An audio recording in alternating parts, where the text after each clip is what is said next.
आज इस देश की सरकार की कठपुतली बनी हुई है।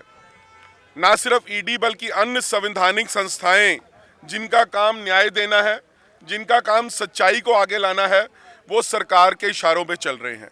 चाहे ईडी है, चाहे इनकम टैक्स डिपार्टमेंट है, चाहे सीबीआई है। सरकार जब जिसकी बाजू मरोड़ना चाहती है उसकी बाजू मरोड़ने का काम करती है। और इसीलिए आज ये नेशनल हेराल्ड वाला केस है, उसके अंदर एक चार्जशीट फाइल की गई है। बिल्कुल फर्जी चार्जशीट है, जानबूझ के तंग करने की नीयत से फाइल की गई है। और इसलिए फाइल की गई है ताकि जो अपने सियासी विरोधी हैं उनको तंग किया जा सके। और जब इन्होंने देखा कि अभी अहमदाबाद में कांग्रेस का एक बड़ा अधिवेशन वहां पर हुआ था और राहुल गांधी ने आह्वान किया था पूरे देश के कांग्रेसियों को कि वो उठें और जनता की आवाज़ को उठाएं, तो मोदी सरकार घबरा गई। ऐसे समय में उन्होंने क्या किया, उन्होंने ईडी को आगे कर दिया है कि ताकि वो उलझाने का काम करे। और मैं ये समझता हूं कि कांग्रेस पार्टी इस चीज़ को बर्दाश्त बिल्कुल नहीं करेगी।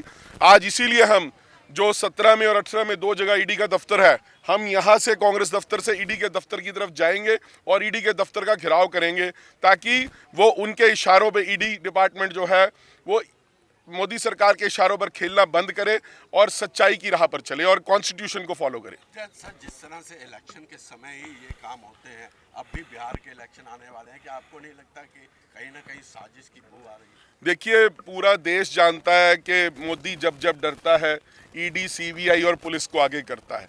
यही स्लोगन आज हमने अपने सारे जो प्ले कार्ड्स हैं इन पर लिखा हुआ है और यही देश की सच्चाई है।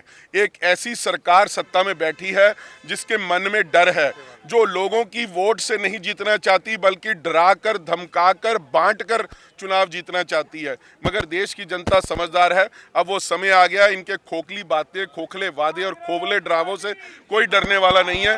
और आपके सामने ही अब ये नतीजा आ जाएगा जब लोग इनकी इन बातों पर विश्वास न करके ना सिर्फ बिहार में बल्कि जहां पर भी इस देश के अंदर चुनाव होगा भाजपा को शिकस्त देने का काम करेंगे, क्योंकि ऐसी जांच एजेंसियों के दुरुपयोग का समय अब खत्म हो गया है।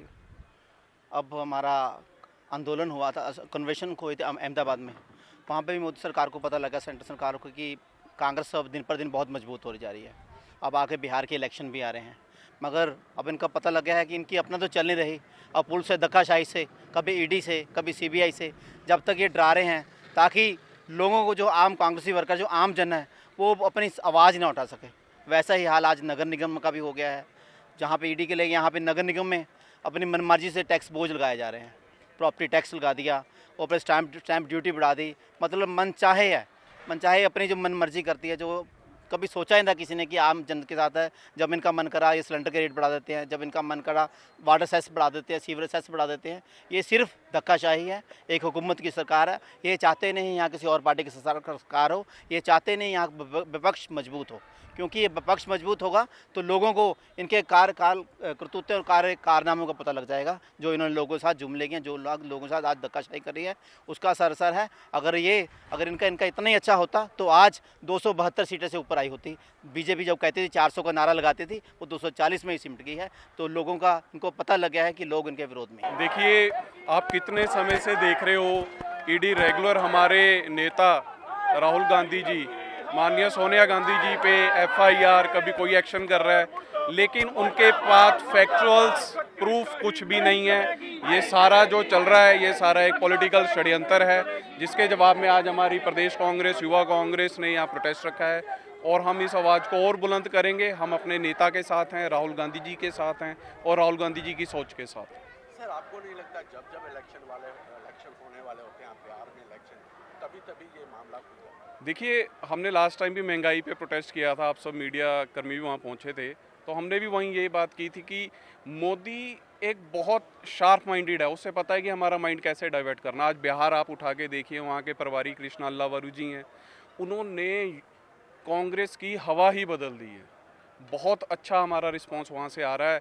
उस बात से घबराकर मोदी जी ने हमारे नेता राहुल गांधी जी और माननीय सोनिया गांधी जी पर फिर से ये एक छोटा सा षड्यंत्र रचा है। लेकिन मैं आपको कहूँगा, हमारे नेता आपसे डरने वाले नहीं हैं। हमारे यूथ कांग्रेस के सैनिक हमेशा अपने नेता के साथ खड़े हैं और आने वाले समय में इस प्रोटेस्ट को और बुलंद और मोटी आवाज़ में आगे रखा जाएगा।